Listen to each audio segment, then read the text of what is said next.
श्री गोवर्धन नाथ की जय हो। श्री गोकुल नाथ जी विरचित श्री हरिराय जी महाप्रभु जी प्रणीत 252 वैष्णवन की वार्ता में अब वार्ता क्रमांक 91। अब श्री गुसाई जी को सेवक एक साहूकार मथुरा जी में रहतो तीन की वार्ता को भाव कहत है। આમનો ભાવ પ્રકાશ હરિરાયજીએ ખૂબ વિસ્તારથી કર્યો છે, 2 પાના ભરીને। ये राजस भक्त है, लीला में इनको नाम मनोरूपा है। सो मनोरूपा श्री यमुना जी को यूथ की है। ये छवि सिंधीते प्रगटी है, ताते उनके भाव रूप है। ये मथुरा जी में एक द्रव्य पात्र साहूकार के घर जन्म्यो। सो यह साहूकार शराफी की दुकान हु करतो। सो वाको बेटा बरस 12 को भयो, तब वाको ब्याह कियो। पाछे केतेक दिन में वह साहूकार मर्यो। तब वह दुकान पे जान लाग्यो। परी यह दैवी जीव हतो, ताते याके मन में यह चिंता रहे, जो श्री ठाकुर जी की प्राप्ति कैसे हुई। सो जो को वाकी दुकान पे आवतो, तासो यह पूछतो। सो एक दिन एक मथुरिया चोबे એટલે કે ચોબાજી या साहूकार की दुकान पे आयो।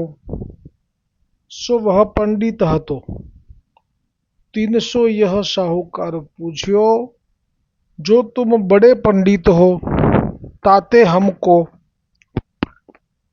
श्री ठाकुर जी कौन प्रकार मिले, सो उपाय कृपा करी कहिए।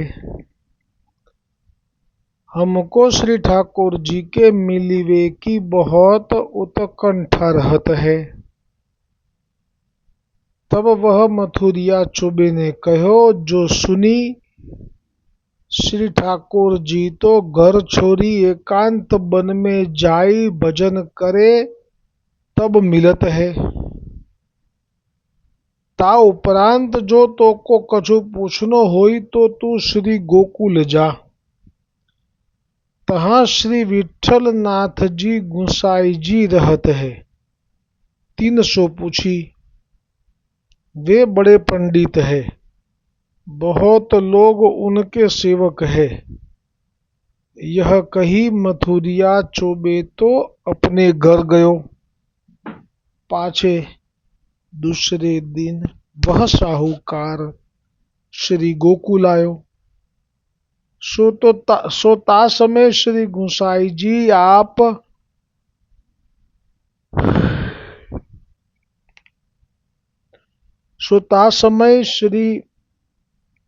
गुसाई जी आप ठकुरानी घाट पर संध्या वंदन करत हुते। सो तहाँ वह साहूकार को श्री गुसाई जी के दर्शन भये। सो महाअलौकिक तेज पुंज ऐसे दर्शन भये। सो वह एक घड़ीलो वहां ठाड़ो रहो। पाछे श्री गुसाई जी या साहूकार की ओर देखे। तब वा साहूकार सो आप कृपा करी कहे, जो तू कहा पूछीवे आयो है, सो मुसो कही। तब तो साहूकार विस्मित हो ही रहो। कहो, जो देखो बिनु कहे इनने मेरे हृदय की जानी, ताते निश्चय यह ईश्वर है। ऐसे अपने मन में निर्धार कियो। पाछे यह साहूकार 2 हाथ जोड़ी विनती कियो, जो महाराज आप ईश्वर हो, मेरे मन की जाने। ताते अब मोको कृपा करी के शरण लीजिए, हूँ आपके शरणी आयो हूँ। तब श्री गुसाई जी कहे, तू पहले बात तो पूछ, पाछे तो को शरणी लेंगे। तब वह साहूकार ने विनती करी, जो महाराज मेरे मन में बहुत दिनन ते यह अभिलाषा ही, जो श्री ठाकुर जी कौन भांति मिले। सो महाराज मैंने बहुत से पंडितन को पूछी, परी मैं जिनसो पूछ्यो वह यह कहे, जो संसार छोरी के विरक्त हो तो श्री ठाकुर जी मिले। सो महाराज यह कार्य तो बहुत कठिन है, या काल में स्त्री द्रव्य घर कैसे छोड़े जाए, देह के अध्यास तो छूटे नहीं है। तासो मैं आप सो पूछी हुए आयो हूं। तब श्री गुसाई जी आज्ञा करे, जो तू साच कहत है, जहां ताई देहाध्यास न छूटे, तहां ताई गृह त्याग सर्वथा बाधक है।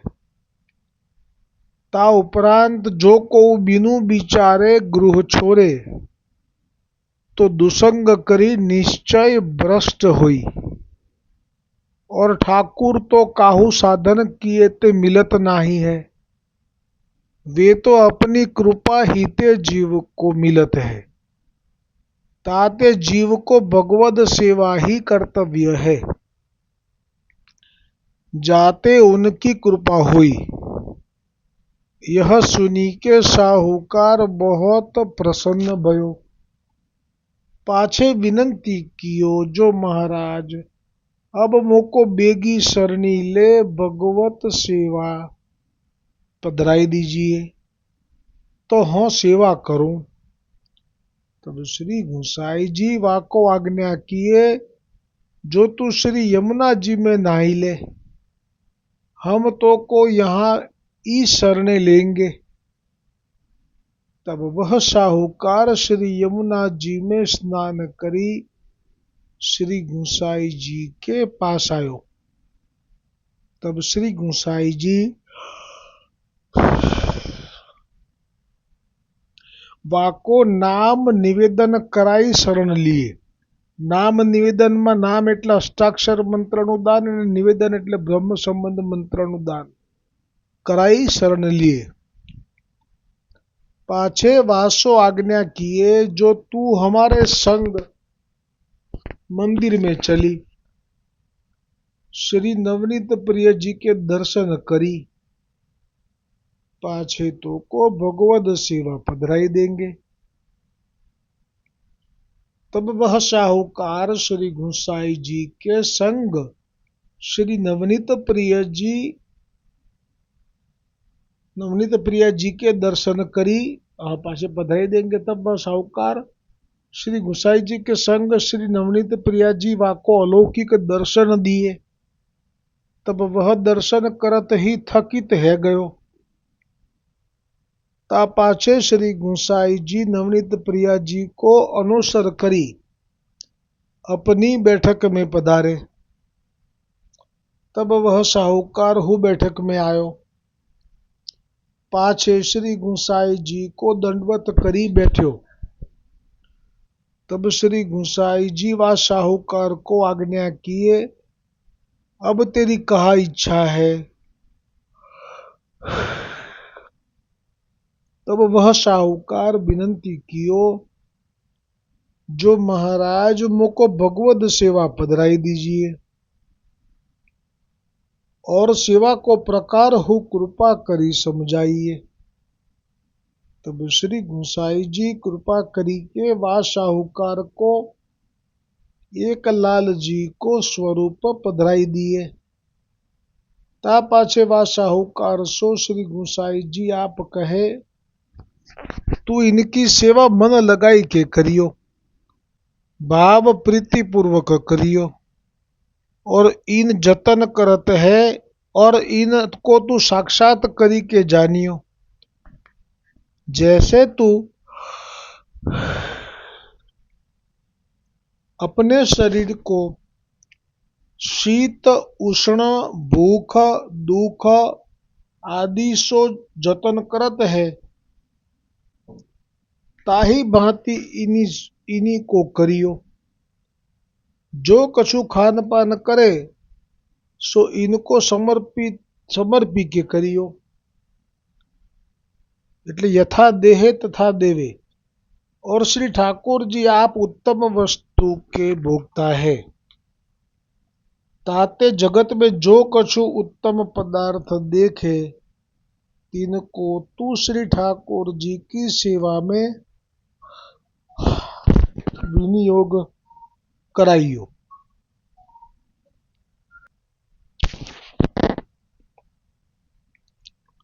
ता पाछे वाको अपने कारज में लीजियो, ताते अन्य संबंध की निवृत्ति होगी। तब शरण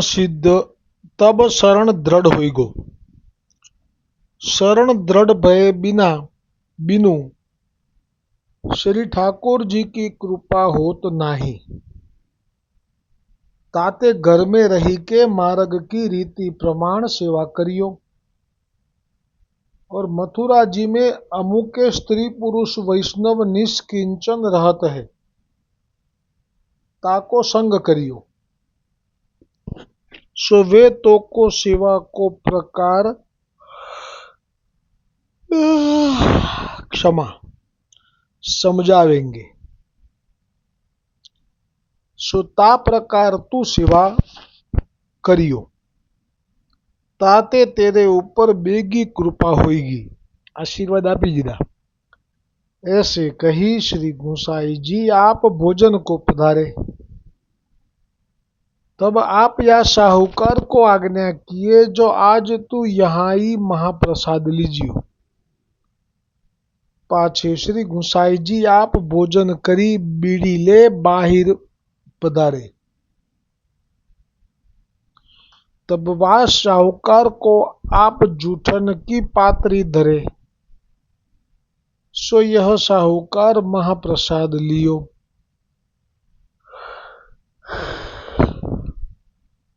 पाछे वह साहूकार श्री गोसाई जी सो आज्ञा मागी मथुरा जी आयो। ता पाछे वाने अपनी स्त्री को एक वैष्णव के संग श्री गोकुल पठाई।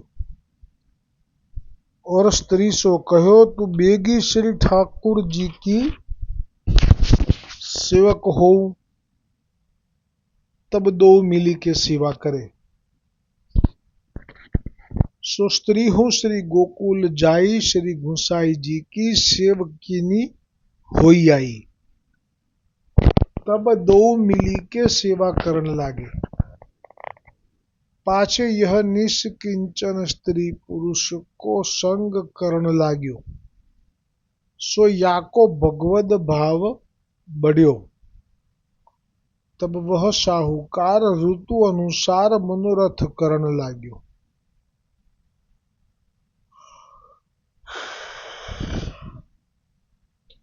ता पाछे सब वैष्णवन को बुलाई मंडली करे। या प्रकार प्रीति पूर्वक सेवा करतो। सो श्री ठाकुर जी थोड़े ही दिन में वाको सानुभावता जनावन लागे। હવે શ્રી ગોકુલનાથજી કૃપા કરી વાર્તા પ્રસંગ એકનું દર્શન કરાવે છે।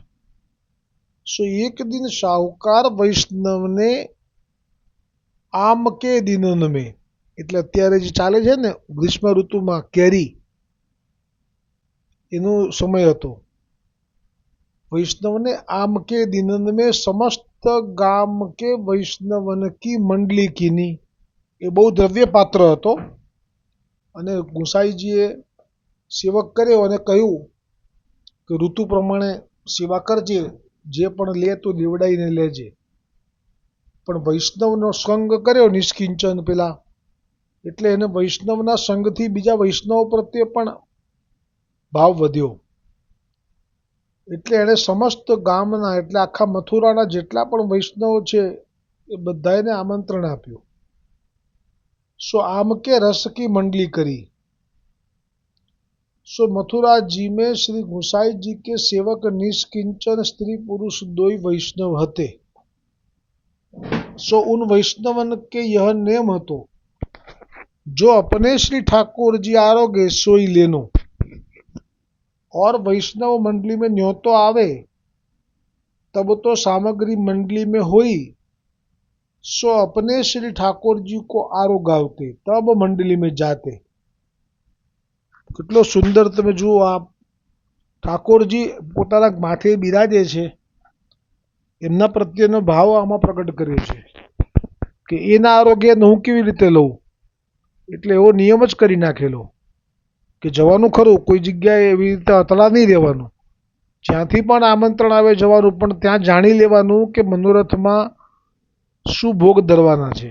ને પછી એ મહાપ્રસાદ જે લેવાનું થશે એમાં જાણ્યું કે કેરી છે, એટલે એમને તો નિયમ જ છે કે જે પણ હોય લેવાનો એ પહેલાં મારા ઠાકોરજીને ધરવાનો, પછી લેવાનો ને પછી ત્યાં જઈને લેવાનો. એટલે મારા ઠાકોરજી વગર હું ના લઉં, એવો સુંદર ભાવ આ બંનેનો હતો. સો ઉન વૈષ્ણવન કે યહ नेम होतो, जो अपने श्री ठाकुर जी आरोगे सोई लेनो. और वैष्णव मंडली में न्योतो आवे तब जो सामग्री मंडली में हुई, सो प्रथम अपने श्री ठाकुर जी को आरोगावते बाद में तब मंडली में जाते. હવે ભાવ પ્રકાશમાં શ્રી હરિરાયજી કહે છે, કાહે તે जो यह पतिव्रता को धर्म है, जो स्वामी आरोग्य सोई लेनो. और समाज राखी वे को वैष्णव मंडली में जाई, परी वहाँ जो सामग्री हुई सो अपने घर श्री ठाकुर जी को प्रथम आरोगावे, पाछे वहाँ महाप्रसाद ले. यह मार्ग की रीति है. सो यह पुष्टि मार्ग में पतिव्रता धर्म मुख्य है. और श्री गुसाई जी श्री सर्वोत्तम स्तोत्र में श्री महाप्रभु जी को नाम कहे है, जो पतिव्रता पति हो. सो पतिव्रता जो अनन्य भक्त तिनके आप पति है. यह कही के यह जतायो, जो पुष्टि मार्ग में पतिव्रता धर्म की नाई, जो को वैष्णव ठाकुर की सेवा करत है, ताको स्वामी निवत सौभाग्य की प्राप्ति होत है. और ये लीला में रति गति दो जशोदा की सखी है. એટલે આ જે છે નિષ્કિંચન પતિ પત્ની એ યશોદાજીની સખી છે. નંદાલયમાં તે વખતે યશોદાજીની સાથે હતી. રતિ ગતિ મળતી રહેતી એટલે સખી. એટલે અને અત્યારે જેની વાર્તા ચાલે છે શાહુકાર એ यमुनाजीनी सखी છે. सो नंदालय में श्री ठाकुर जी की सेवा में सदा तत्पर रहती है, नई नई सामग्री सिद्ध करती है. सो श्री जसोदा जी दोनों को थार को महाप्रसाद नित्य देती है, सो ही लेती है और कछु लेती नहीं. એટલે આ બેનો તો નિયમ નંદાલયમાં પણ આવો હતો કે યશોદાજી જે ઠાકોરજીને લેવડાયા પછી અધામૃતનો થાળ હોય એ આમને આપે, એ જ આ લે, બીજું કંઈ લે નહીં. ऐसी दो अनन्य है.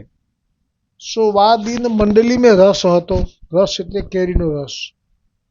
सो सब आम तो वा શેઠ કે ઘર લે ગયે હતે. એટલે પેલો દ્રવ્યપાત્ર હતો મથુરાનો શેઠ, એટલે જેટલા આમ બજારમાં હતા આજે તો એણે બધા વૈષ્ણવની મંડળીને આમંત્રણ આપેલું છે, એટલે બધા જ આમ એટલે બધી જ કેરીઓ એણે ખરીદી લીધેલી હતી અને ઘરે લઈ ગયો હતો. और यह वैष्णव आंबा लेन को बाजार में गयो. सो बाजार में कहूँ आंबा न मिले, तब यह वैष्णव को अत्यंत ताप भयो. तब वाही समय एक माली बाजार में आंबान को टोकरा लेके आयो. હવે જ્યારે બજારમાં એક પણ કેરી ન હતી, કેમ કે પેલી બધા ખરીદી કરી લઈ ગયેલા મથુરાવાળા વૈષ્ણવ ગુસાઈજીના સેવક શાહુકાર જે હતા એ. ને કેરી ના મળી એટલે હવે મારે મારા ઠાકોરજીને કેરીનો રસ આરોગાવાનો અવસર પણ ઊભો નહીં થાય અને મારે એમને એમ ત્યાં જઈને એમનો પ્રસાદ લેવો પડશે, ઠાકોરજીને મૂકીને લેવો પડશે. એવો ભાવ થયો ને એટલે બહુ તાપ થયો. અને પછી તબ વહ વૈષ્ણવ કો તાપ ભયો તાહી સમય, એ જ વખતે એક માળી બજારમાં આંબાનો ટોકરો લઈને આવ્યો. ભાવ પ્રકાશમાં કહ્યું કે યહ કહી યહ જતાએ જો તાપ ભાવસો સર્વ મનોરથ તત્કાલ સિદ્ધ હોતે હૈ. સાચો તાપ હોય તો પ્રભુ વ્યવસ્થા કરી જ દે. तब इन वैष्णवन ने पूछी जो हमको 2 पैसा के आंबा देगो. तब उन मालिन ने कही जो सगरो टोकरा लेવું તો દેવું. એટલે એમાં છે ને જે ટોકરો હોય એમાંથી છૂટક કેરી માગી. એ જમાનામાં 2 પૈસાનું પણ ઘણું મૂલ્ય હતું. 2 પૈસામાંથી 5-15 કેરી તો આવે. પણ આણે એમ કહ્યું કે ના, મારે વેચવો તો આખો નાખો ટોકરો જ વેચવો છે. આમાં 5-15 આપીને છૂટક મારાથી વેચવી નથી, એ મારે એવી ઈચ્છા છે. તબ इन वैष्णवन ने कही सबन को कहा लेऊंगे. તો કે કઈ વાંધો નહીં, આખા ટોકરાનું શું લઈશ, નથી એની પાસે દ્રવ્ય. પણ હવે પ્રભુને ધરાયા વગર લેવું નથી. અત્યારે સંજોગો એવા ઊભા થયા છે કે બીજી કેરી હવે ક્યાં મળશે, એટલે તૈયાર થઈ ગયા. બોલ તું આખા ટોકરાનું શું લઈશ? તબ માલીને કહી 1 રૂપિયો પૂરો લેऊंगो. तब वैष्णव ने कही जो रुपयो कहाँ ते लाऊं. ऐसे कही के पाछे कही जो 2-4 दीना ताई माग्यो मती पाछे देंगे. એટલે હવે નક્કી કર્યું ભલે ઓછીનું લઈ લઉં, પણ શરત કરી કે 2-4 દિવસ સુધી તારો રૂપિયો માગતો નહીં, પછી અમે તને આપી દઈશું. ऐसे कही के वह वैष्णव श्री यमुना जी के किनारे आयो. तहाँ एक आम धोई के श्री ठाकुर जी को मानसी में भोग धरत गयो. सो श्री ठाकुर जी ने वाही ठोर सब आम आरोगे. એટલે આણે જે મંડળીમાં જવાનું છે એ પહેલાં પોતાના ઠાકોરજીને લેવડાવવાનો જે નિયમ છે એમાં આણે માનસીમાં લેવડાવી લીધી અત્યારે.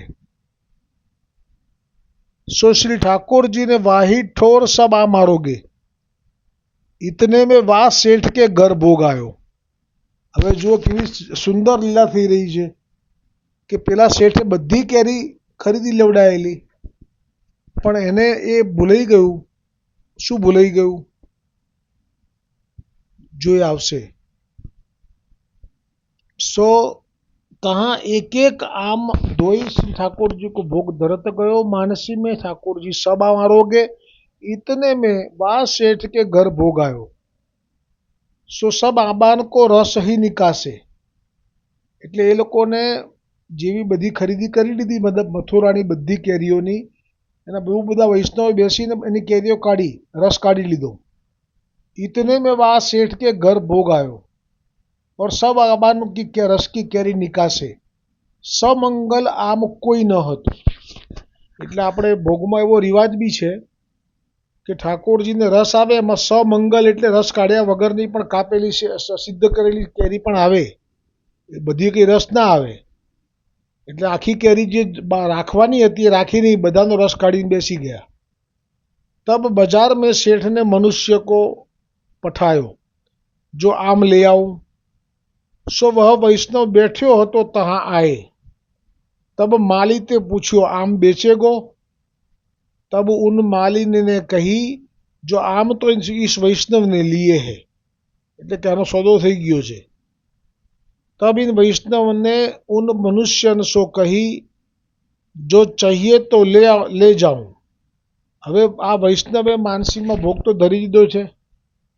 હવે પેલો માળી કહે છે કે મેં તો આને વેચી દીધી છે. હવે પેલો મથુરાનો સાહુકાર ગુસાઈજીના સેવકે મોકલેલો મનુષ્ય એટલે એનો સેવક આવ્યો, ચાકર, અને એણે કેરી માગી તો કહ્યું કે વેચાઈ ગઈ છે. ત્યારે આ વૈષ્ણવ, નિષ્કિંચન વૈષ્ણવે એમ જ કહી દીધું કે લઈ જવી હોય તો લઈ જા. કેમ કે એણે પ્રભુની ઈચ્છા માની કે મારી પાસે રૂપિયો છે નહીં, 4 દિવસ પછી હું આપીશ. એમાંય શંકા છે, વહેલું મોડું થશે. અને ઠાકોરજીને પણ દેવું કરેલું ન ધરવું એ તો પુષ્ટિ માર્ગમાં નિયમ છે.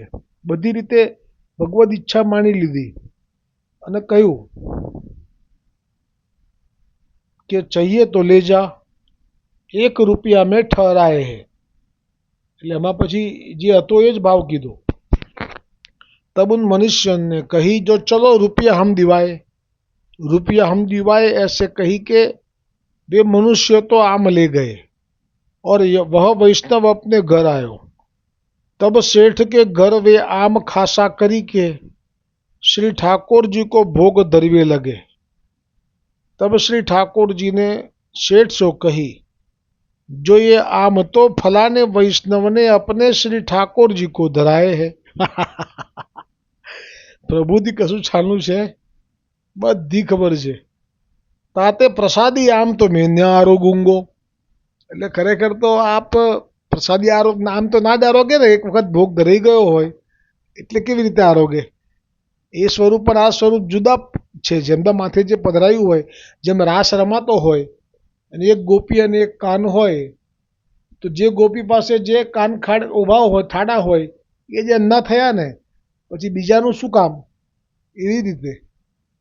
અને બીજું આ નિષ્કિંચન જે વૈષ્ણવ છે એનો ભાવ પ્રગટ કરવો છે, એ પણ કારણ પ્રધાન ગણવું. એટલે ઠાકોરજીએ કહી દીધું કે प्रसादी आम तो नहीं आरोगो.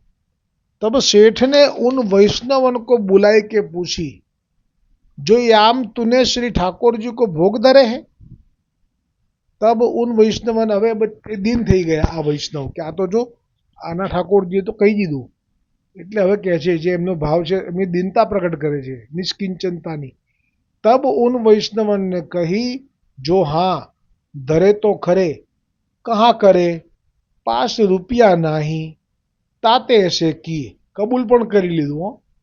पांचे वैष्णव मंडली प्रसाद लेवे बैठी, तब वह एक एक आम सबन को धरे. એટલે જે છોકરો હતો એમાં જે 500,000 કેરી હશે એ બધાને એક એક ધરી. पाछे सब महाप्रसाद लेवे लागे, तब वह सेठ के घर की रस पूरी लेवे लागे.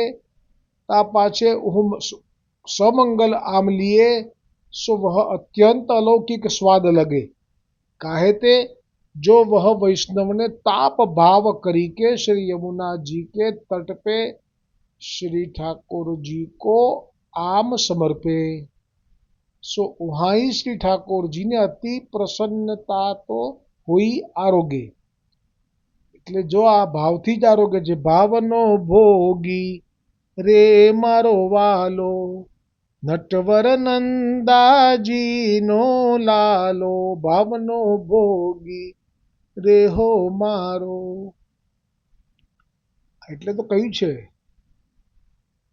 કે બાહ્ય ઉપચાર સૌ વ્યર્થ જો, વાલો રીજે છે સાચા ભાવથી રે લોલ, અંતર વાંચે છે વાલો તરત જો, વાલો રીજે છે સાચા ભાવથી રે લોલ.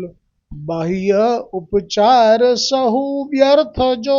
એટલે કે જો આટલી બધી કેરીનો રસ કર્યો પણ એ જે તાપ હોવો જોઈએ અંદર એ આના કરતાં વધારે આ નિષ્કિંચન વૈષ્ણવમાં હતો. એટલે જ આ સ્થિતિ થઈ કે તાપથી જ્યારે ધરે ત્યારે ઠાકોરજી બહુ પ્રસન્નતાથી આરોગે. એટલે તો જ્યારે મથુરામાં આવ્યા અને જે ઠાકોરજીની સ્થિતિ થઈ ગઈ કે કોઈ મારા માને યશોદાને કહેજો, એ મારા વાલાને કયું છે ભૂલી ગયો પદ, બહુ સુંદર ધોળ છે. એ ધોળમાં આ જ ભાવ છે કે જે અત્યારે આટલા આખા મથુરાના બજારની બધી કેરીનો રસ કાઢ્યો પણ એ કેરીમાં એ સ્વાદ ના આવ્યો જે પેલા એ માનસીમાં ધરી પણ તાપ કરીને ધરી. એટલે જ આ ધોળ મને આજે યાદ આવ્યું કે નંદલાલાને માતા યશોદાજી સાંભરે, મમતાની મૂર્તિ મારી રહી ગઈ ગોકુલમાં. સોના રૂપાના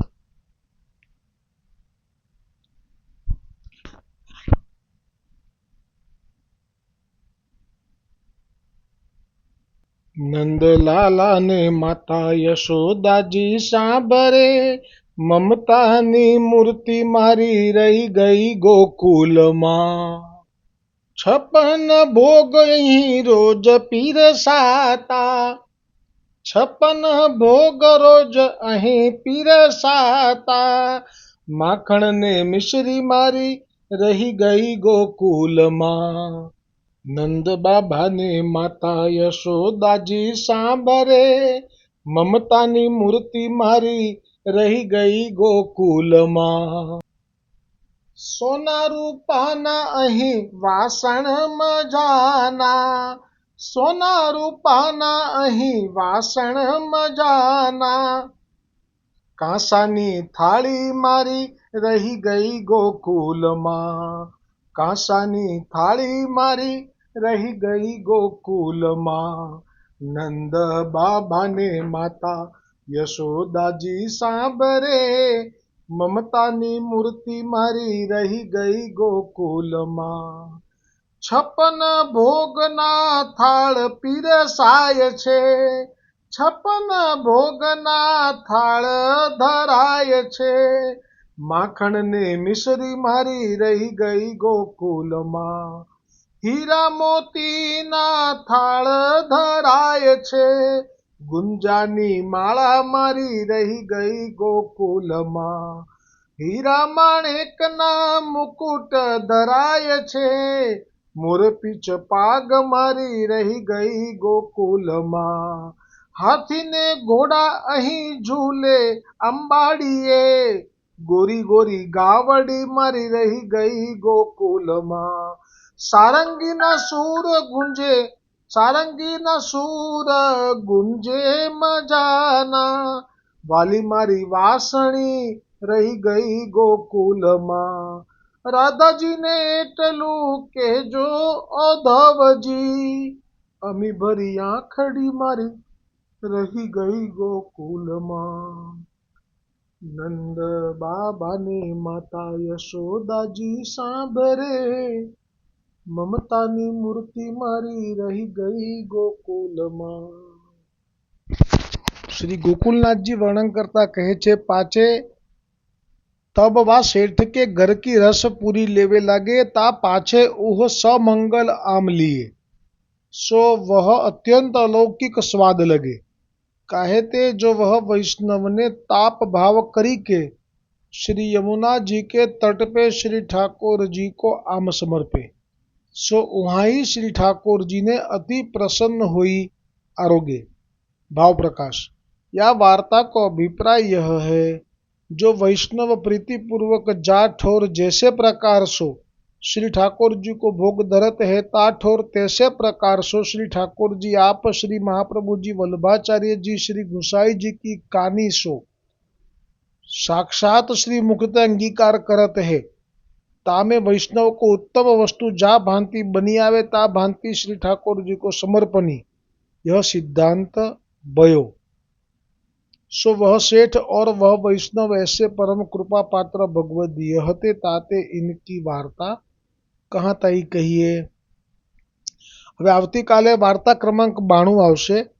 अब श्री गुसाई जी को सेवक एक बनिया गुजरात में रहतो, तिनकी वार्ता को भाव कल.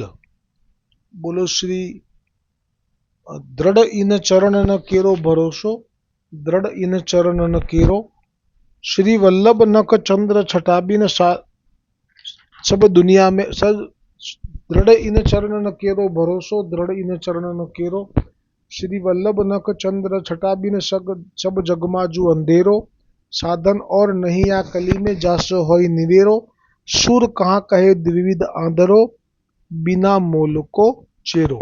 बोलो श्री गोवर्धन नाथ की जय, श्री वल्लभाधीश की जय, श्री गुसाई जी परम दयाल की जय, श्याम सुंदर श्री यमुने महारानी जी की जय, वल्लभ कुल परिवार की जय, अपने अपने गुरुदेव की जय.